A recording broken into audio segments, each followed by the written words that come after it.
ဟိုးကဘာဦးစကလေးကလူသားတွေဟာအစ်တွေကိုရှာဖွေနေခဲ့ကြတာပါတနေ့မှာတော့သူတို့တွေ iPhone ကိုတွေ့ရှိခဲ့ပါတယ်တွေ့ချင်းမှာဘလို့သုံးရတယ်ဆိုတာကိုမသိခဲ့ကြပါဘူး only ခွဲတဲ့လူက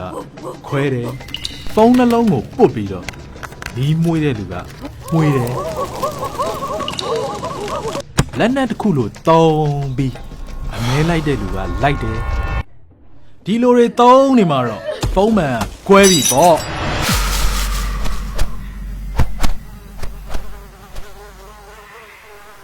ဖုန်းမှန်ကွဲနေရလားအော် True Office မှာလာပြင်လေပုံမှန်ဈေးထက်တစ်ဝက်ပဲပေး True Office မှာ iPhone, iPad နဲ့ Apple Watch တွေရဲ့အပေါ်မှန်များကိုတစ်ဝက်စင်းလုံးဖြင့်လဲလှယ်နိုင်ပါပြီ